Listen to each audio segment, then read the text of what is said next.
ನೋಡಿ, ಉದ್ಯೋಗಿಗಳು ತಮ್ಮ ಕಂಪನಿ ಹಲವಾರು ತಿಂಗಳಿಂದ ಸಂಬಳವನ್ನು ಪಾವತಿಸದೇ ಇರುವುದರಿಂದ ದೆಹಲಿಯ ಕಚೇರಿಯ ಮುಂದೆ ಪ್ರತಿಭಟನೆ ನಡೆಸುತ್ತಿದ್ದರು. ಆ ಸಮಯದಲ್ಲಿ ಉದ್ಯೋಗಿಗಳಲ್ಲೊಬ್ಬರಾದ ಮಾನಸ್ ಚಕ್ರವರ್ತಿ ಅವರಿಗೆ ತಮ್ಮ ನೆರೆಹೊರೆಯವರಿಂದ ಒಂದು ತುರ್ತು ಕರೆ ಬಂದಿತು. ಫೋನ್ನಲ್ಲಿ ಕೇಳಿದ ಸುದ್ದಿ ಅವರನ್ನು ಸಂಪೂರ್ಣವಾಗಿ ಕುಸಿತಗೊಳಿಸಿತು. ಅವರ ಪತ್ನಿ ಮನೆಯಲ್ಲಿ ಫ್ಯಾನ್ಗೆ ನೇಣು ಬಿಗಿದುಕೊಂಡು ಆತ್ಮಹತ್ಯೆ ಮಾಡಿಕೊಂಡಿದ್ದಾರೆ ಎಂಬ ಮಾಹಿತಿ ಅದರಲ್ಲಿ ಇತ್ತು. ಇದನ್ನು ಕೇಳಿದ ಮಾನಸ್ ತಮ್ಮನ್ನು ತಾವು ನಿಯಂತ್ರಿಸಿಕೊಳ್ಳಲಾರದೆ ಜೋರಾಗಿ ಅಳಲು ಪ್ರಾರಂಭಿಸಿದರು. ಅವರ ಸಹೋದ್ಯೋಗಿಗಳು ತಕ್ಷಣವೇ ಅವರನ್ನು ಆಸ್ಪತ್ರೆಗೆ ಕರೆದೊಯ್ದರು. ಈ ನಡುವೆ ನೆರೆಯವರು ಮಾನಸ್ ಅವರ ಪತ್ನಿಯ ಜೀವವನ್ನು ಉಳಿಸಲು ಪ್ರಯತ್ನಿಸಿದರು ಮತ್ತು ಅವರನ್ನು ಆಸ್ಪತ್ರೆಗೆ ಕರೆದೊಯ್ದಿದ್ದರು. ಆದರೆ ಅಷ್ಟೊತ್ತಿಗೆ ತುಂಬ ತಡವಾಗಿತ್ತು. ಮಾನಸ್ ಅವರಿಗೆ ತಮ್ಮ ಪತ್ನಿಯ ಮೃತದೇಹವನ್ನು ನೋಡಿ ನಂಬಲು ಸಾಧ್ಯವಾಗಲಿಲ್ಲ. ನಂತರ ಅವರ ನೆರೆಹೊರೆಯವರು ಮಾನಸ್ ಅವರ ಪತ್ನಿ ಬರೆದಿದ್ದ ಆತ್ಮಹತ್ಯೆ ಪತ್ರವನ್ನು ಅವರ ಕೈಗೆ ನೀಡಿದರು. ಆ ಪತ್ರವನ್ನು ಓದಿದ ಕ್ಷಣದಲ್ಲೇ ಮಾನಸ್ ಅವರ ದುಃಖವು ತಣಿಯದೆ ಕೋಪವಾಗಿ ಪರಿವರ್ತನೆಯಾಯಿತು. ಸಂಬಳ ಸಿಗದೆ ಮಾನಸ್ ಎದುರಿಸುತ್ತಿದ್ದ ಆರ್ಥಿಕ ಸಂಕಷ್ಟಗಳು ಹಾಗೂ ನಿರಂತರ ಒತ್ತಡಗಳೇ ಅವರ ಪತ್ನಿ ಆತ್ಮಹತ್ಯೆ ಮಾಡಿಕೊಳ್ಳಲು ಕಾರಣವಾಗಿದ್ದವು ಎಂಬುದು ಆ ಪತ್ರದಲ್ಲಿ ಸ್ಪಷ್ಟವಾಗಿತ್ತು. ಈ ದುರಂತದ ಬಳಿಕ ಕಿಂಗ್ ಫಿಶರ್ ಏರ್ಲೈನ್ಸ್ ಉದ್ಯೋಗಿಗಳ ಘಟನೆಗಳು ಇನ್ನಷ್ಟು ತೀವ್ರವಾಗಿದ್ದವು. ಆದರೆ ಇಷ್ಟೊಂದು ಉದ್ಯೋಗಿಗಳ ಜೀವನ ಹಾಳಾಗುತ್ತಿದ್ದರೂ ಈ ಕಿಂಗ್ ಫಿಶರ್ ಏರ್ಲೈನ್ಸ್ ಮಾಲೀಕ ವಿಜಯ್ ಮಲ್ಯ ಯಾವುದೇ ಕಾಳಜಿ ತೋರಿಸದವರಂತೆ ಕಾಣಿಸುತ್ತಿದ್ದರು. ಇದಾದ ನಂತರ ಭಾರತೀಯ ಉದ್ಯೋಗಿಗಳನ್ನು ಇನ್ನಷ್ಟು ಕೆರಳಿಸಿದ ಮತ್ತೊಂದು ಸುದ್ದಿ ಹೊರಬಂತು. ವಿಜಯ್ ಮಲ್ಯ ವಿದೇಶದಲ್ಲಿದ್ದ ತಮ್ಮ ಎಲ್ಲ ಉದ್ಯೋಗಿಗಳಿಗೆ ಸಂಪೂರ್ಣ ಸಂಬಳವನ್ನು ಪಾವತಿಸಿದ್ದಾರೆ ಎಂಬುದು ತಿಳಿಯಿತು. ಆದರೆ ಭಾರತೀಯ ಉದ್ಯೋಗಿಗಳು ತಮ್ಮ ಸಂಬಳಕ್ಕಾಗಿ ನಿರಂತರವಾಗಿ ಬೇಡಿಕೆ ಇಡುತ್ತಿದ್ದರೂ ಅವರಿಗೆ ಯಾವುದೇ ಪ್ರತಿಕ್ರಿಯೆಯೂ ಸಿಗುತ್ತಿರಲಿಲ್ಲ. ಈ ಕಿಂಗ್ ಫಿಶರ್ ಏರ್ಲೈನ್ಸ್ 2012ರಲ್ಲಿ ಸಂಪೂರ್ಣವಾಗಿ ಸ್ಥಗಿತಗೊಂಡಿತು. ತನಿಖೆಯಿಂದ ಕಿಂಗ್ ಫಿಶರ್ ಏರ್ಲೈನ್ಸ್ ಹೆಸರಿನಲ್ಲಿ ವಿಜಯ್ ಮಲ್ಯ ಅವರು ಎಸ್ಬಿಐ ಸೇರಿದಂತೆ ವಿವಿಧ ಭಾರತೀಯ ಬ್ಯಾಂಕುಗಳಿಂದ ಸುಮಾರು 9,000 ಕೋಟಿ ರೂಪಾಯಿಗಳ ಸಾಲವನ್ನು ಪಡೆದು ವಂಚಿಸಿದ್ದಾರೆ ಎಂಬುದು ಬೆಳಕಿಗೆ ಬಂತು. ಅವರು ಸಾವಿರಾರು ಕೋಟಿ ರೂಪಾಯಿಗಳ ಸಾಲವನ್ನು ಪಡೆದಿದ್ದರೂ ಅದನ್ನು ಬ್ಯಾಂಕುಗಳಿಗೆ ಮರುಪಾವತಿಸಿರಲಿಲ್ಲ. ಆದರೆ ಈ ವಿಜಯ್ ಮಲ್ಯ ಯಾರು ಮತ್ತು ಭಾರತೀಯ ಬ್ಯಾಂಕುಗಳು ಅವರಿಗೆ ಇಷ್ಟೊಂದು ದೊಡ್ಡ ಮೊತ್ತವನ್ನು ಏಕೆ ಸಾಲವಾಗಿ ನೀಡಿದವು? ಈ ಎಲ್ಲ ವಿವರಗಳನ್ನು ನೋಡಬೇಕೆಂದರೆ ನಮ್ಮ ಚಾನಲ್ನ ಲೈಕ್ ಮಾಡಿ, ಶೇರ್ ಮಾಡಿ, ಸಬ್ಸ್ಕ್ರೈಬ್ ಮಾಡಿ.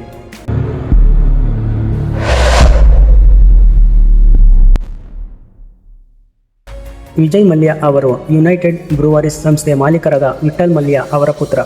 ಯುನೈಟೆಡ್ ಬ್ರೂವರೀಸ್ ಒಂದು ಬಹುದೊಡ್ಡ ಮದ್ಯ ಉತ್ಪಾದನಾ ಕಂಪನಿಯಾಗಿದ್ದು, ಅದರ ಪರಿಣಾಮವಾಗಿ ವಿಜಯ್ ಮಲ್ಯ ಬಾಲ್ಯದಿಂದಲೇ ಐಷಾರಾಮಿ ಜೀವನಕ್ಕೆ ಒಗ್ಗಿಕೊಂಡಿದ್ದರು. ತಂದೆಯ ನಿಧನದ ನಂತರ ಯುನೈಟೆಡ್ ಬ್ರೂವರೀಸ್ ಸಂಸ್ಥೆಯ ಸಂಪೂರ್ಣ ಹೊಣೆಗಾರಿಕೆ ವಿಜಯ್ ಮಲ್ಯ ಅವರ ಕೈಗೆ ಬಂತು. ವಿಜಯ್ ಮಲ್ಯ ಅವರು ಪಾಪ್ ಸಂಸ್ಕೃತಿ ಮತ್ತು ಆಕರ್ಷಕ ಮಾರುಕಟ್ಟೆ ತಂತ್ರಗಳ ಮೂಲಕ ಕಿಂಗ್ ಫಿಶರ್ ಬಿಯರ್ ಅನ್ನು ಅತ್ಯಂತ ಜನಪ್ರಿಯ ಪಾನೀಯವನ್ನಾಗಿ ಮಾಡಿದರು. ಕೆಲವೇ ವರ್ಷಗಳಲ್ಲಿ ಕಿಂಗ್ ಫಿಶರ್ ಬಿಯರ್ ಭಾರತದಲ್ಲಿ ಅತ್ಯಂತ ಹೆಚ್ಚು ಮಾರಾಟವಾಗುವ ಬಿಯರ್ಗಳಲ್ಲಿ ಒಂದಾಗಿ ಬೆಳೆದಿತು. ಇದರೊಂದಿಗೆ ವಿಜಯ್ ಮಲ್ಯ ಭಾರತದ ಅತ್ಯಂತ ಶ್ರೀಮಂತ ಮತ್ತು ಪ್ರಭಾವಶಾಲಿ ಉದ್ಯಮಿಗಳಲ್ಲಿ ಒಬ್ಬರಾಗಿದ್ದರು. ಅವರ ಪ್ರಭಾವ ಎಷ್ಟಾಗಿತ್ತು ಎಂದರೆ ಅವರು ರಾಜ್ಯಸಭಾ ಸದಸ್ಯರಾಗಿಯೂ ಕೂಡ ಆಯ್ಕೆಯಾದರು. ಆದರೂ ಮದ್ಯ ಉದ್ಯಮದಲ್ಲಿ ತೊಡಗಿಸಿಕೊಂಡಿದ್ದ ಕಾರಣ ಅವರನ್ನು ಸಮಾಜದ ಒಂದು ವರ್ಗ ನಕಾರಾತ್ಮಕವಾಗಿ ನೋಡುತ್ತಿತ್ತು. ಈ ಧಾರಣೆಯನ್ನು ಬದಲಾಯಿಸಲು ಅವರು ಕಿಂಗ್ ಫಿಶರ್ ಏರ್ಲೈನ್ಸ್ ಅನ್ನು ಆರಂಭಿಸುವ ನಿರ್ಧಾರ ಕೈಗೊಂಡರು. ಅದನ್ನು ವಿಶ್ವದ ಅತ್ಯುತ್ತಮ ವಿಮಾನಯಾನ ಸಂಸ್ಥೆಯನ್ನಾಗಿ ಮಾಡುವ ಕನಸು ಅವರದ್ದಾಗಿತ್ತು. ಈ ಉದ್ದೇಶಕ್ಕಾಗಿ ಅವರು ಅತ್ಯಾಧುನಿಕ ವಿಮಾನಗಳನ್ನು ಖರೀದಿಸಿದರು. ಗಗನಸಚಿವರನ್ನು ವೈಯಕ್ತಿಕವಾಗಿ ತಾವೇ ಆಯ್ಕೆ ಮಾಡಿದರು. ಬ್ರ್ಯಾಂಡ್ ಬಣ್ಣಗಳು ಮತ್ತು ವೇಷಭೂಷಣಗಳನ್ನು ತಾವೇ ನಿರ್ಧರಿಸಿದರು. 2005ರಲ್ಲಿ ತಮ್ಮ ಮಗನ 18ನೇ ಹುಟ್ಟುಹಬ್ಬದಂದು ಅನೇಕ ಸೆಲೆಬ್ರಿಟಿಗಳ ಸಮ್ಮುಖದಲ್ಲಿ ನಡೆದ ಭವ್ಯ ಸಮಾರಂಭದಲ್ಲಿ ಕಿಂಗ್ ಫಿಶರ್ ಏರ್ಲೈನ್ಸ್ ಅನ್ನು ಅಧಿಕೃತವಾಗಿ ಪ್ರಾರಂಭಿಸಿದರು. ಕಡಿಮೆ ದರ ಮತ್ತು ಅತ್ಯುತ್ತಮ ಸೇವೆಯ ಕಾರಣದಿಂದ ಕಿಂಗ್ ಫಿಶರ್ ಏರ್ಲೈನ್ಸ್ ಅತಿ ಕಡಿಮೆ ಸಮಯದಲ್ಲಿ ಭಾರತದ ಅತ್ಯಂತ ಜನಪ್ರಿಯ ವಿಮಾನಯಾನ ಸಂಸ್ಥೆಯಾಯಿತು. 2008ರಲ್ಲಿ Kingfisher airlines air Deccan ಜೊತೆ ವಿಲೀನಗೊಂಡಿತು. ಅದೇ ವರ್ಷ ಅದು ದೇಶೀಯ ಮತ್ತು ಅಂತಾರಾಷ್ಟ್ರೀಯ ವಿಮಾನಯಾನ ಸೇವೆಗಳನ್ನು ಆರಂಭಿಸಿತು. ವಿಜಯ್ ಮಲ್ಯ ಅವರ ಐಶ್ವರ್ಯ ಅತಿಯಾದ ಮಟ್ಟಕ್ಕೇರಿತು. ಅವರು ವಿವಿಧ ದೇಶಗಳಲ್ಲಿ 27 ಐಷಾರಾಮಿ ಮನೆಗಳನ್ನು ಖರೀದಿಸಿದರು. ದುಬಾರಿ ವಿಹಾರ ನೌಕೆಗಳನ್ನು ಹೊಂದಿದರು. IPL ತಂಡ, ರಾಯಲ್ ಚಾಲೆಂಜರ್ಸ್ ಬೆಂಗಳೂರು ಹಾಗೂ ಫಾರ್ಮುಲಾ 1 ತಂಡವನ್ನು ಖರೀದಿಸಿದರು. ಪ್ರತಿದಿನವೂ ಭಾರತದಲ್ಲಿ ಅಪರೂಪವೆನಿಸುವಷ್ಟು ದುಬಾರಿ ಪಾರ್ಟಿಗಳನ್ನು ಆಯೋಜಿಸುತ್ತಿದ್ದರು. ಆದರೆ 2009ರ ಜಾಗತಿಕ ಆರ್ಥಿಕ ಹಿಂಜರಿತವು ಎಲ್ಲವನ್ನೂ ತಲೆಕೆಳಗಾಗಿಸಿತು. ಇಂಧನದ ಬೆಲೆಗಳು ಭಾರಿ ಪ್ರಮಾಣದಲ್ಲಿ ಏರಿದವು.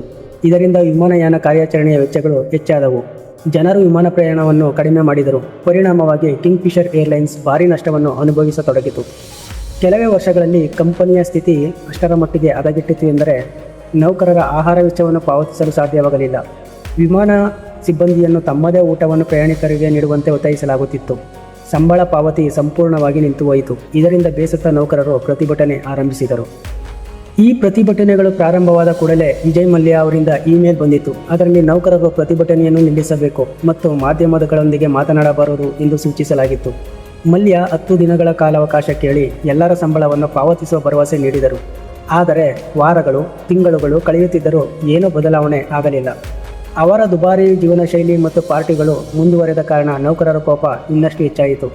ಅಂತಿಮವಾಗಿ ಡಿಸೆಂಬರ್ 2011ರಲ್ಲಿ ಮುಂಬೈ ಆದಾಯ ತೆರಿಗೆ ಇಲಾಖೆ 70 ಕೋಟಿ ರೂಪಾಯಿ ತೆರಿಗೆ ಬಾಕಿ ಕಾರಣದಿಂದ ಕಿಂಗ್ಫಿಷರ್ ಏರ್ಲೈನ್ಸ್ನ ಬ್ಯಾಂಕ್ ಖಾತೆಗಳನ್ನು ಸ್ಥಗಿತಗೊಳಿಸಿತು. 2012ರ ವೇಳೆಗೆ ಕಿಂಗ್ಫಿಷರ್ ಏರ್ಲೈನ್ಸ್ ಸುಮಾರು 7,000 ಕೋಟಿ ರೂಪಾಯಿಗಳ ನಷ್ಟದಲ್ಲಿತ್ತು. ಷೇರು ಮಾರುಕಟ್ಟೆಯಲ್ಲಿ ಕಂಪನಿಯ ಷೇರು ಬೆಲೆ ಭಾರೀ ಕುಸಿತ ಕಂಡಿತು. ಅದೇ ವರ್ಷ ಮಾನಸ್ ಅವರ ಪತ್ನಿಯ ಆತ್ಮಹತ್ಯೆ ಪ್ರಕರಣದ ನಂತರ ನೌಕರರ ಆಕ್ರೋಶ ನಿಯಂತ್ರಣ ತಪ್ಪಿದಂತಾಯಿತು. ಅಕ್ಟೋಬರ್ 20, 2012ರಂದು ಭಾರತೀಯ ನಾಗರಿಕ ವಿಮಾನಯಾನ ಮಹಾನಿರ್ದೇಶನಾಲಯ ಕಿಂಗ್ಫಿಷರ್ ಏರ್ಲೈನ್ಸ್ನ ಪರವಾನಗಿಯನ್ನು ರದ್ದುಗೊಳಿಸಿತು. ಇದರಿಂದ ಕಂಪನಿಯ ಎಲ್ಲ ಕಾರ್ಯಾಚರಣೆಗಳು ಸಂಪೂರ್ಣವಾಗಿ ಸ್ಥಗಿತಗೊಂಡವು. 2014ರ ನಂತರ ಸಿಬಿಐ ಕೂಡ ಪ್ರಕರಣಕ್ಕೆ ಪ್ರವೇಶಿಸಿತು. ತನಿಖೆಯ ಪ್ರಕಾರ ವಿಜಯ್ ಮಲ್ಯ ಅವರು ಸುಮಾರು 9,000 ಕೋಟಿ ರೂಪಾಯಿ ಸಾಲವನ್ನು ಪಡೆದಿದ್ದರು. ಬ್ಯಾಂಕುಗಳ ಮೇಲೆ ಒತ್ತಡ ಹೇರಲು ಅವರು ತಮ್ಮ ರಾಜಕೀಯ ಸಂಪರ್ಕಗಳನ್ನು ಬಳಸಿದ್ದರು ಎಂಬುದು ತಿಳಿಯಿತು. ಈ ಸಾಲಗಳನ್ನು ಕಿಂಗ್ಫಿಷರ್ ಏರ್ಲೈನ್ಸ್ ಹೆಸರಿನಲ್ಲಿ ಪಡೆದು ಆ ಹಣವನ್ನು ಅಕ್ರಮವಾಗಿ ಬೇರೆ ವ್ಯವಹಾರಗಳಿಗೆ ವರ್ಗಾಯಿಸಲಾಗಿತ್ತು. ಆದರೆ 2015ರಲ್ಲಿ ವಿಜಯ್ ಮಲ್ಯ ತಮ್ಮ 60ನೇ ಹುಟ್ಟುಹಬ್ಬವನ್ನು ಗೋವಾದಲ್ಲಿನ ತಮ್ಮ ಐಷಾರಾಮಿ ವಿಲ್ಲಾದಲ್ಲಿ ಭರ್ಜರಿಯಾಗಿ ಆಚರಿಸಿದ ಸಾರ್ವಜನಿಕರ ಸಲಹೆ ಮಿತಿಗೆ ತಲುಪಿತು. ವರ್ಷಗಳ ಕಾಲ ಸಂಬಳ ಸಿಗದೆ ಕಷ್ಟಪಡುವ ನೌಕರರಿದ್ದರು. ಮಲ್ಯ ಅಂತಾರಾಷ್ಟ್ರೀಯ ಗಾಯಕರು ಮತ್ತು ಭಾರತದ ಪ್ರಮುಖ ಸೆಲೆಬ್ರಿಟಿಗಳನ್ನು ಆಹ್ವಾನಿಸಿ ಕೋಟ್ಯಾಂತರ ರೂಪಾಯಿಗಳನ್ನು ನೀರಿನಂತೆ ಖರ್ಚು ಮಾಡಿದರು. ಅಂದು ಮಾರ್ಚ್ 2, 2016ರಂದು 13 ಭಾರತೀಯ ಬ್ಯಾಂಕುಗಳು ಒಟ್ಟಾಗಿ ವಿಜಯ್ ಮಲ್ಯ ವಿರುದ್ಧ ಕಾನೂನು ಕ್ರಮ ಕೈಗೊಳ್ಳಲು ನಿರ್ಧರಿಸಿದವು. ಅವರ 9,000 ಕೋಟಿ ರೂಪಾಯಿಗಳ ಸಾಲವನ್ನು ವಸೂಲಿ ಮಾಡಲು ಕ್ರಮ ಕೈಗೊಳ್ಳುವಂತೆ ಬ್ಯಾಂಕುಗಳು ಮುಂದಾದವು. ನ್ಯಾಯಮಂಡಳಿಗೆ ಮನವಿ ಸಲ್ಲಿಸಲಾಯಿತು. ಆದರೆ ಅಷ್ಟೊತ್ತಿಗೆ ತುಂಬ ತಡವಾಗಿತ್ತು. ತಮ್ಮ ರಾಜಕೀಯ ಮತ್ತು ವ್ಯಾವಹಾರಿಕ ಸಂಪರ್ಕಗಳನ್ನು ಬಳಸಿಕೊಂಡು ವಿಜಯ್ ಮಲ್ಯ ಭಾರತದಿಂದ ಪರಾರಿಯಾಗಿ ಲಂಡನ್ಗೆ ತೆರಳಿದ್ದರು. ಏಪ್ರಿಲ್ 18, 2017ರಂದು ಯುನೈಟೆಡ್ ಕಿಂಗ್ಡಮ್ ಪೊಲೀಸರು ಭಾರತೀಯ ಅಧಿಕಾರಿಗಳ ಮನವಿಯ ಮೇರೆಗೆ ವಿಜಯ್ ಮಲ್ಯ ಅವರನ್ನು ಬಂಧಿಸಿದರು. ಈ ಬಂಧನವು ವಂಚನೆ ಪ್ರಕರಣಕ್ಕೆ ಸಂಬಂಧಪಟ್ಟಿತ್ತು. ಹಸ್ತಾಂತರ ಎಂದರೆ ಅಪರಾಧ ಆರೋಪ ಎದುರಿಸುತ್ತಿರುವ ವ್ಯಕ್ತಿಯನ್ನು ಒಂದು ದೇಶದಿಂದ ಮತ್ತೊಂದು ದೇಶಕ್ಕೆ ನ್ಯಾಯಾಂಗ ಪ್ರಕ್ರಿಯೆಯಾಗಿ ಕಳುಹಿಸುವ ಕ್ರಮ. ಆದರೆ ಬಂಧನದ ನಂತರ UK ನ್ಯಾಯಾಲಯವು ವಿಜಯ್ ಮಲ್ಯ ಅವರನ್ನು ಜಾಮೀನಿನ ಮೇಲೆ ಬಿಡುಗಡೆ ಮಾಡಿತು. ಕೆಲವು ದಿನಗಳ ನಂತರ 2017ರ ಮೇ 9ರಂದು ಭಾರತದ ಸುಪ್ರೀಂ ಕೋರ್ಟ್ ವಿಜಯ್ ಮಲ್ಯ ಅವರನ್ನು ನ್ಯಾಯಾಲಯದ ನಿಂದನೆ ಆರೋಪದಲ್ಲಿ ತಪ್ಪಿತಸ್ಥರೆಂದು ಘೋಷಿಸಿ ಜುಲೈ 10ರಂದು ನ್ಯಾಯಾಲಯದ ಮುಂದೆ ಹಾಜರಾಗುವಂತೆ ಆದೇಶ ನೀಡಿತು. ಆದರೆ ವಿಜಯ್ ಮಲ್ಯ ಭಾರತಕ್ಕೆ ಮರಳಲಿಲ್ಲ. ತನ್ನ ವಿರುದ್ಧದ ಆರೋಪಗಳನ್ನು ಅವರು ಸಂಪೂರ್ಣವಾಗಿ ತಿರಸ್ಕರಿಸಿ ಇದು ತನ್ನ ವಿರುದ್ಧ ರೂಪಿಸಲಾದ ದೊಡ್ಡ ಪಿತೂರಿಯಾಗಿದೆ ಮತ್ತು ತಾನು ಯಾವುದೇ ತಪ್ಪು ಮಾಡಿಲ್ಲ ಎಂದು ಹೇಳಿಕೊಂಡರು. ತಮ್ಮ ವಿರುದ್ಧ ಸಲ್ಲಿಸಲಾದ ಎಲ್ಲ ಆರೋಪಗಳನ್ನು ಅವರು ನಿರಾಕರಿಸಿದರು. 2020ರಲ್ಲಿ ಲಂಡನ್ ಹೈಕೋರ್ಟ್ ವಿಜಯ್ ಮಲ್ಯ ಅವರ ಹಸ್ತಾಂತರವನ್ನು ತಡೆಯಲು ಸಲ್ಲಿಸಿದ ಅರ್ಜಿಯನ್ನು ತಿರಸ್ಕರಿಸಿತು. ಇದರೊಂದಿಗೆ ವಿಜಯ್ ಮಲ್ಯ ಅವರನ್ನು 28 ದಿನಗಳೊಳಗೆ ಭಾರತಕ್ಕೆ ಹಸ್ತಾಂತರಿಸಲಾಗುವುದು ಎಂದು ಭಾರತೀಯ ಅಧಿಕಾರಿಗಳು ಮಾಹಿತಿ ನೀಡಲಾಯಿತು. ಆದರೆ ನಂತರದ ನ್ಯಾಯಾಂಗ ಪ್ರಕ್ರಿಯೆಗಳ ಹಿನ್ನೆಲೆಯಲ್ಲಿ ಅವರು ಮತ್ತೆ ಜಾಮೀನಿನ ಮೇಲೆ ಬಿಡುಗಡೆ ಮಾಡಲಾಯಿತು. ಕೆಲವು ತಿಂಗಳುಗಳ ನಂತರ 2020ರ ಅಕ್ಟೋಬರ್ನಲ್ಲಿ ಗೌಪ್ಯ ಮತ್ತು ಕಾನೂನಿನ ಸಂಬಂಧಿತ ಕಾರಣಗಳನ್ನು ಉಲ್ಲೇಖಿಸಿ ವಿಜಯ್ ಮಲ್ಯ ಅವರನ್ನು ಭಾರತಕ್ಕೆ ಗಡೀಪಾರಿ ಮಾಡುವುದು ಪ್ರಸ್ತುತ ಸಾಧ್ಯವಿಲ್ಲ ಎಂದು UK ಸರ್ಕಾರವು ಭಾರತ ಸರ್ಕಾರಕ್ಕೆ ತಿಳಿಸಿತು. ಇದರ ಪರಿಣಾಮವಾಗಿ ವಿಜಯ್ ಮಲ್ಯ ಲಂಡನ್ನಲ್ಲೇ ಉಳಿದುಕೊಂಡು ಸಾರ್ವಜನಿಕವಾಗಿ ಕಾಣಿಸಿಕೊಳ್ಳುತ್ತಲೇ ಇದ್ದಾರೆ. ಸಿಬಿಐ ತನಿಖೆಯ ಪ್ರಕಾರ ಲಂಡನ್ಗೆ ಪಲಾಯನ ಮಾಡುವ ಮೊದಲು ವಿಜಯ್ ಮಲ್ಯ ಅವರ ಬಳಿ ತಮ್ಮ ಎಲ್ಲ ಬ್ಯಾಂಕ್ ಸಾಲಗಳನ್ನು ಮರುಪಾವತಿಸಲು ಸಾಕಷ್ಟು ಆರ್ಥಿಕ ಸಂಪನ್ಮೂಲಗಳಿದ್ದವು.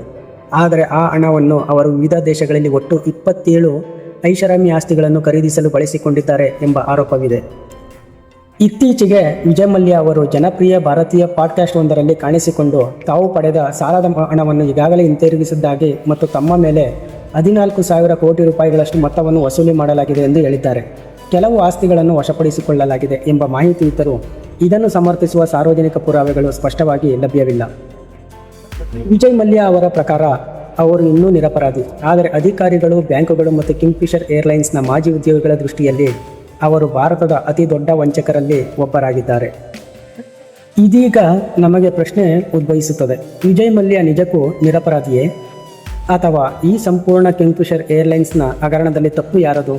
ನಿಮ್ಮ ಅಭಿಪ್ರಾಯವನ್ನು ಕಮೆಂಟ್ನಲ್ಲಿ ತಿಳಿಸಿ. ಈ ವಿಡಿಯೋದ ಮಾಹಿತಿಯು ಇಷ್ಟವಾಗಿದ್ದರೆ ಲೈಕ್ ಮಾಡಿ, ಶೇರ್ ಮಾಡಿ, ಸಬ್ಸ್ಕ್ರೈಬ್ ಮಾಡಿ. ಧನ್ಯವಾದಗಳು.